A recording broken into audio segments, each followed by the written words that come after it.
Change होते रहेंगे। 228 पर आंकड़ा जो है वो पहुंच चुका है। लेकिन इन सबके बीच एक बड़ी खबर दर्शकों को बता दूं, जहां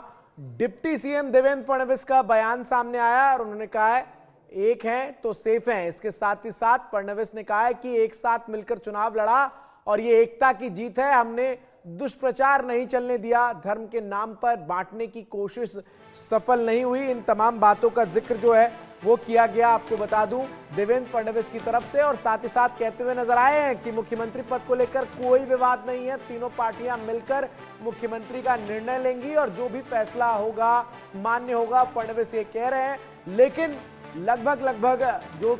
आंकड़े सामने आ रहे हैं जिसमें बीजेपी 132 सीटों पर इस वक्त आगे है और ये जो रुझान है वो अब नतीजों में तब्दील जैसे जैसे होते हुए नजर आएंगे। बीजेपी सबसे बड़ी पार्टी बनकर राज्य में उभरेगी और देवेंद्र फडणवीस के मुख्यमंत्री बनने की संभावना भी मुझे लगता है सुमित संभवतः उतनी ही बढ़ती हुई नजर आएगी। बिल्कुल, और उन्होंने जो कहा कि एक है तो सेफ है, ये जीत जो है एक है तो सेफ है की जीत हुई है। अब एक है तो सेफ है, आप इसे देख सकते हैं महायुति में भी, महाविकास अघाड़ी में भी। ये तस्वीरें देखिए, ये तस्वीरें किस तरीके से यहाँ पर उत्साह जो है वो देवेंद्र फडणवीस को गोद में उठाकर तमाम जो सेलिब्रेशन है वो चल रही है। ये इसलिए देवेंद्र फडणवीस ने कहा कि एक है तो सेफ है। तो ये एकजुटता जरूर महाविकास अघाड़ी के बनाम महायुति में नजर आई। दोनों गठबंधन में सीट बंटवारे को लेकर बहुत सस्पेंस बरकरार रहा, बहुत खींचतान का दौर भी चलता रहा, लेकिन आखिरकार महायुति में जितनी एकजुटता नजर आई और जिस तरह से महाविकास अघाड़ी में कभी संजय राउत कहते हैं कि नहीं हम इतने सीट पर नहीं मानेंगे, कांग्रेस की ओर से कुछ और कह दिया जाता है, तो महाविकास अघाड़ी में एकजुटता साफ नजर नहीं आई। सबके अलग अलग सुर नजर आए और उसके मुकाबले देवेंद्र फडणवीस जो कि इस जीत के हीरो माने जा रहे हैं, देवेंद्र फडणवीस ने सबको साथ लेकर चलने की कोशिश की। डेरली ये तस्वीर जो हम देख रहे हैं, देवेंद्र फडणवीस के व्यक्तित्व के बारे में कहा जाता है कि वो एक कूल पॉलिटिशियन हैं और वो हालात के मुताबिक सबको साथ लेकर चलने की बात हमेशा से करते रहे हैं। जब भी यहाँ महायुति में भी सीट बंटवारे को लेकर खींचतान चली, महाविकास अघाड़ी में भी सीट बंटवारे को लेकर खींचतान हुई, लेकिन डैमेज ज़्यादा महाविकास अघाड़ी का इसलिए हुआ क्योंकि वहाँ मीडिया में बयानबाजी होने लगी। महायुति में अंदर ही अंदर देवेंद्र फडणवीस ने सबको साध लिया और एक बड़ा रोल ये भी रहता है कि आप कितनी जल्दी अंदरूनी चीज़ों को समेट लेते हैं।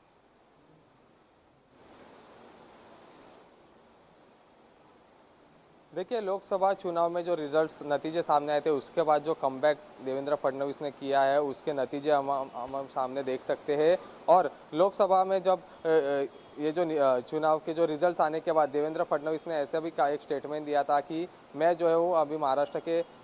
डिप्टी सीएम पद से जो मेरा रिजाइन करता हूँ और महाराष्ट्र के आने वाले विधानसभा चुनाव में जो अभी पूरा ध्यान दूंगा। उसके बाद जो है पार्टी ने उनसे बातचीत की और उनको कहा कि आप ऐसा कुछ मत कीजिए जिससे पार्टी को है जो नुकसान हो सकता है। और हमने देखा कि देवेंद्र फडणवीस ने उन्होंने अपना जो रेजिग्नेशन देने का जो निर्णय था वो पीछे भी लिया और उसके बाद वो इतने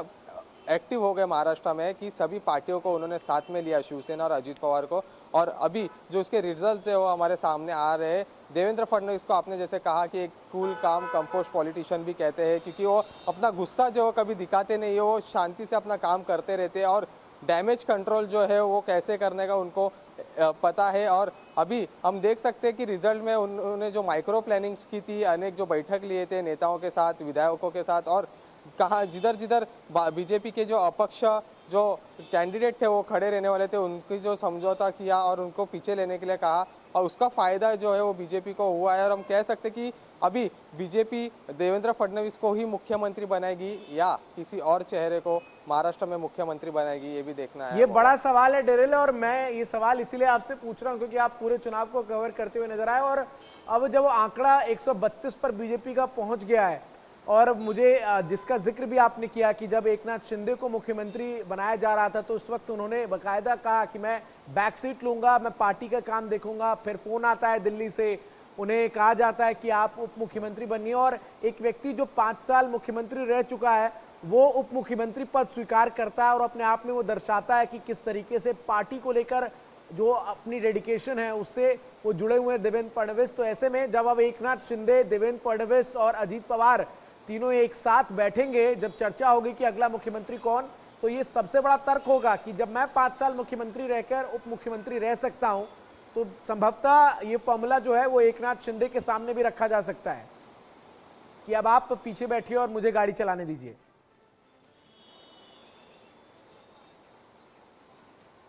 देखिए, इसमें दो चीज़ जो है वो बहुत इंपॉर्टेंट है। पहली बात तो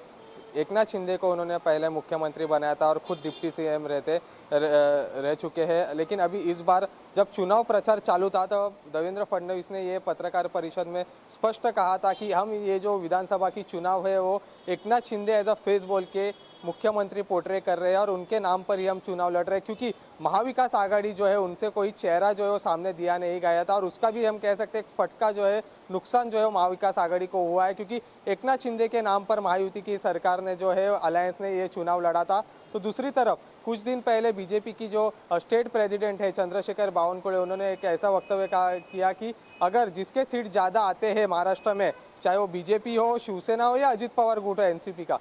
उनका ही मुख्यमंत्री बनेगा। तो अभी एकनाथ शिंदे इससे सहमत हो गए क्या, ये भी देखना दिलचस्प होगा, क्योंकि एकनाथ शिंदे के फिलहाल 55 जो है वो सीट्स लीडिंग में है महाराष्ट्र में, तो बीजेपी के 132 सीट्स है। लेकिन अभी दिल्ली के नेताओं के साथ इन महाराष्ट्र के 3 बड़े नेताओं की क्या चर्चा होती है वो देखना अहम होगा, क्योंकि कल ऐसा कहा जा रहा है कि मुंबई में एक बैठक होने वाली है जहां सभी विधायक जो तीनों अलायंस के शिवसेना, बीजेपी और एनसीपी के साथ आएंगे, वहां चर्चा होगी। उसके बाद जो निर्णय लिया जाएगा वो दिल्ली के नेताओं के साथ बैठकर उसके बारे में चर्चा की जाएगी। लेकिन एकनाथ शिंदे ये निर्णय एक्सेप्ट करेंगे क्या, और अगर नहीं करते हैं तो एकनाथ शिंदे आगे क्या भूमिका लेते हैं और बीजेपी किसको सीएम का फेस बनाएगी महाराष्ट्र में, वो भी देखना है। मुझे लग रहा है जो आंकड़े हैं सुमित, उसमें अगर एकनाथ शिंदे एक्सेप्ट नहीं भी करते तो एनसीपी